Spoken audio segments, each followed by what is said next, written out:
This is part 3 or part C of lesson 1.3, starting on page 18. It says it's extension, but I don't actually consider this extension. This is stuff you should be learning how to do if you don't already know how to work with these ones. All right, so this is doing all the same stuff with variables, which means the rules are the same. So since x cubed times x cubed equals x to the 6, then we know that the square root of x to the 6 is x cubed. And since x to the 5 times x to the 5 times x to the 5 equals x to the 15, because we added that, 5 times 5, or 5 plus 5 plus 5 is 15. Or we could have written that actually at x to the 5 cubed equals x to the 15. Therefore, the cube root of x to the 15 is going to be x to the 5. We multiplied it by 3 here, so we're going to divide it by the exponent. So we multiplied the exponents together to get 15. If we divide that by 3, we get 5. So this is x to the 5. So the square root of x to the 4 is x squared. The square root of y to the 10 is y to the 5. This is a to the 4, b cubed.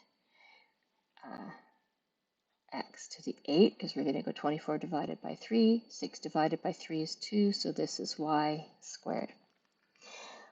Those were all perfect squares and perfect cubes, so those were fairly easy. This one is, we're converting it to a mixed radical, so we're going to, the best strategy here, I think, is to split it into the perfect, since this is a square root, split it into the perfect square times whatever's left over. And then sometimes I do this and sometimes I just do it on the fly, but I can write this as a perfect square, as a perfect square. So I'm going to write this as x squared squared. And then the answer down this line is going to be x squared. So the square root of x to the 5 is x squared times root x. Okay? If you want to pause and try these ones on your own, that's great. Otherwise, I'm just going to go ahead and work through these examples. So this equals the square root of a to the 6 times the square root of a to the 7. So that is a cubed times the square root of that should have just been a, not a to the 7. Let me fix that. I think I have an eraser in here. Oh, there we go. Okay, that should have just been a because there was just one left over. All right, this one is going to be the square root of t to the 8 times root t. So that's t to the 4 root t. Oops, that's not a t, that's a 6 root t. Now I'm doing the cube root. So this one is going to be the cube root of x cubed times the cube root of x squared, because that's the part that's left over. You really have to pay attention to the indices, and you really have to make sure you put the correct index back in your final answer. So that's x times the cube root of x squared. One strategy for remembering to do that is anytime I have an index that's not 2, I'll actually highlight it. And that will remind me to check it. It sort of stands out when I'm finished a question, and it's part of my checking the answer process. All right, this is going to be the cube root of x to the 6 times x, or root x, which is x squared times the square root of x. All right, I hope you did great on those. You could pause it again and or not. I'll work through these ones. This is going to be, again, I'm going to do the same thing where I'm going to split it into my perfect squares and whatever's left over. Separating that into the two processes just cuts down on my errors instead of trying to do it all at once. This is a be smart about your lazy moment.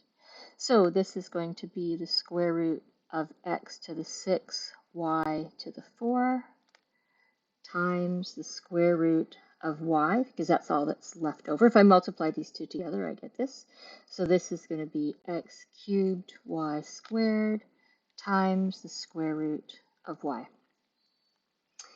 This one, I'm going to change color so you're not getting mixed up about what's part of what. So this is going to be the square root of 9x squared, because I've taken the biggest square root out of this and the biggest square root, or perfect square, biggest perfect square out of that, biggest perfect square out of that, and I'm left with then the square root of 2x.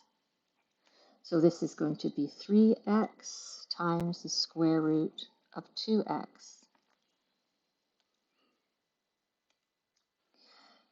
This, I do the same thing, so 32 is 16 times 2, so that's root 16, y to the 6, z to the 8, times the square root of 2y, and all my z's are perfect squares, so they stay over here. So this is 4y cubed z to the 4 times the square root of 2y. And the last example is the cube root. The biggest cube that goes into 40 is going to be 8, because 40 equals 8 times 5. And then I've got, this time I'm looking for cubes, right? So x cubed is a perfect cube, and y to the 9 is a perfect cube.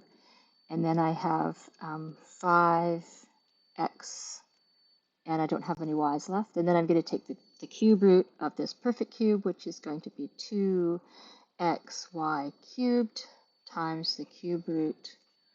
Oh, see, I forgot the cube. There you go. That's why you highlight it. Like I said, highlight it, circle it, bring it to attention, so you don't make the mistake that I just made. All right, there you go. That's it. Go and finish the assignment, and I'll see you in the next video. Bye.